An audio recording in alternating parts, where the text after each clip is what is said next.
क्या कभी सोचा है कि किसी देश का पूरा सार, उसके सारे सपने, उसके वादे बस एक पन्ने पर लिखे जा सकते हैं? जी हाँ, भारत के संविधान के लिए वो पन्ना है उसकी प्रस्तावना। इसे संविधान की आत्मा भी कहते हैं और कुंजी भी। तो चलिए आज इसी कुंजी से भारत के सबसे बड़े वादे का ताला खोलते हैं और देखते हैं कि इसके शब्द आज भी कितने मायने रखते हैं। हम भारत के लोग दृढ़ संकल्प होकर इस संविधान को अंगीकृत, अधिनियमित और आत्मार्पित करते हैं। सुनने में ये कुछ भारी शब्द लग सकते हैं, है ना? लेकिन ये सिर्फ शब्द नहीं है, ये भारत की नींव है, करोड़ों लोगों का एक सामूहिक संकल्प। तो चलिए एक एक करके इस संकल्प के हर हिस्से को करीब से समझते हैं। तो सबसे पहला सवाल, प्रस्तावना को संविधान की आत्मा आखिर कहते क्यों हैं? क्योंकि ये एक तरह से पूरे संविधान का आईना है। ये हमें बताता है कि देखिए, ये जो इतनी मोटी किताब है ना, ये क्यों बनाई गई, इसके असली लक्ष्य क्या हैं और एक देश के तौर पर हम सब मिलकर कहाँ पहुंचना चाहते हैं। लेकिन एक और बड़ा सवाल है, इतने विशाल देश को चलाने वाले इस संविधान को अपनी शक्ति मिलती कहाँ से है? कौन देता है इसे ये अधिकार? कमाल की बात यह है कि इसका जवाब कहीं और नहीं बल्कि प्रस्तावना के पहले 3 शब्दों में ही छुपा है। हम भारत के लोग, बस ये 3 शब्द ही सारा खेल बदल देते हैं। इसका सीधा सा मतलब ये है कि ये संविधान किसी राजा, रानी या किसी बाहरी ताकत ने हम पर थोपा नहीं है। इसे खुद भारत के लोगों ने, हम सब ने मिलकर अपने लिए बनाया है और स्वीकार किया है। मतलब असली पावर जनता के हाथ में है। ठीक है, तो ये तो तय हो गया कि शक्ति जनता से आएगी। पर अगला सवाल था कि भारत एक देश के तौर पर होगा कैसा? इसकी पहचान क्या होगी? इसका जवाब मिलता है प्रस्तावना के इन 5 बड़े स्तंभों में, जो भारत के कैरेक्टर को डिफाइन करते हैं। पहला है संपूर्ण प्रभुत्व संपन्न, या आसान भाषा में कहें तो सॉवरन। इसका सीधा सा मतलब है भारत अपना बॉस खुद है। चाहे हमारे देश के अंदर के मामले हों या दुनिया के दूसरे देशों से रिश्ते बनाने हों, हमारे फैसले हमारे होंगे। किसी भी बाहरी ताकत का कोई दबाव नहीं चलेगा। Full independence. फिर आता है समाजवादी। इसका लक्ष्य है एक ऐसा समाज बनाना जहां अमीर और गरीब के बीच की खाई कम से कम हो। ये पक्का करना कि देश की संपत्ति और संसाधन कुछ ही हाथों में सिमटकर ना रह जाएं, बल्कि उनका फायदा सब तक पहुंचे। और हाँ, एक दिलचस्प बात यह है कि ये शब्द मूल प्रस्तावना में नहीं था, इसे बाद में जोड़ा गया था। अगला है पंथ निरपेक्ष, यानी सेक्युलर। इसका मतलब है कि देश का, यानी सरकार का, अपना कोई ऑफिशियल धर्म नहीं होगा। सरकार की नज़र में हर धर्म बराबर है और हर इंसान को अपने अपने विश्वास और धर्म को मानने की पूरी आज़ादी है। समाजवादी शब्द की तरह ही इसे भी बाद में एक संशोधन के जरिए जोड़ा गया था। लोकतंत्रात्मक या डेमोक्रेटिक, ये तो हमारे सिस्टम की नींव है। इसका मतलब है कि असली सत्ता लोगों के हाथ में है।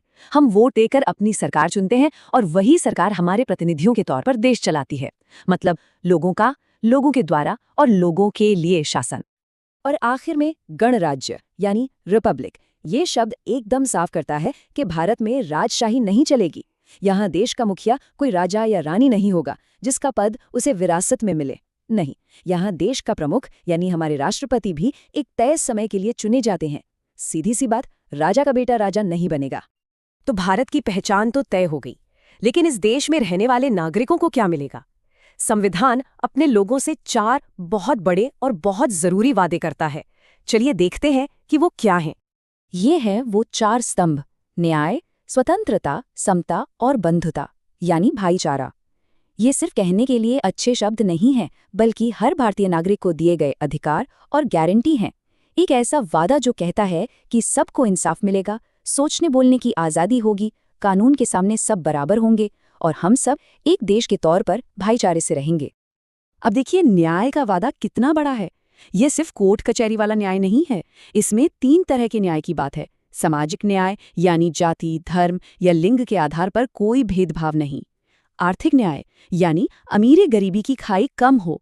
और राजनीतिक न्याय, यानी हर नागरिक को वोट देने और चुनाव लड़ने जैसा हर राजनीतिक अधिकार मिले।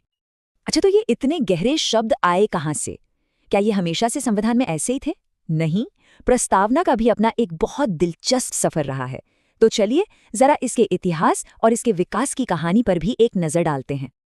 देखिए, इसकी कहानी शुरू होती है 1946 में, जब जवाहरलाल नेहरू ने उद्देश्य प्रस्ताव पेश किया, जो एक तरह से इसका पहला ड्राफ्ट था। फिर 26 नवंबर 1949 को इसे संविधान के साथ अपना लिया गया।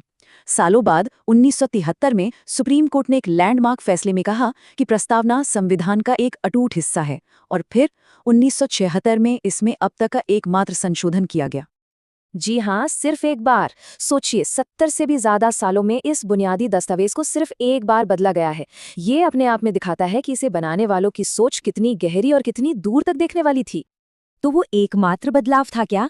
1976 में हुए 42वें संशोधन में ये 3 नए शब्द जोड़े गए थे, समाजवादी और पंथ निरपेक्ष, जिनके बारे में हम पहले ही बात कर चुके हैं, और तीसरा शब्द था अखंडता, जो देश की एकता और यूनिटी पर और भी ज्यादा जोर देता है। तो आखिर में कानून की नज़र में इसकी क्या हैसियत है? केशवानंद भारती केस में सुप्रीम कोर्ट ने ये बिल्कुल साफ कर दिया था। प्रस्तावना सिर्फ एक सुंदर सा इंट्रोडक्शन नहीं है, बल्कि ये संविधान की आत्मा है, इसका एक अभिन्न अंग है, और इसके मूल ढांचे को, यानी इसके बेसिक स्ट्रक्चर को संसद भी नहीं बदल सकती। तो चलिए इन शब्दों पर एक बार फिर से नजर डालते हैं। हम भारत के लोग दृढ़ संकल्प होकर इस संविधान को अंगीकृत, अधिनियमित और आत्मार्पित करते हैं। अब जब हम इन शब्दों के पीछे का मतलब समझ चुके हैं, तो शायद ये पहले से कई ज्यादा गहरे और जिम्मेदार लगते हैं। हर शब्द एक उम्मीद है, एक वादा है। और हम सबको इसी एक सवाल के साथ छोड़ा जा रहा है।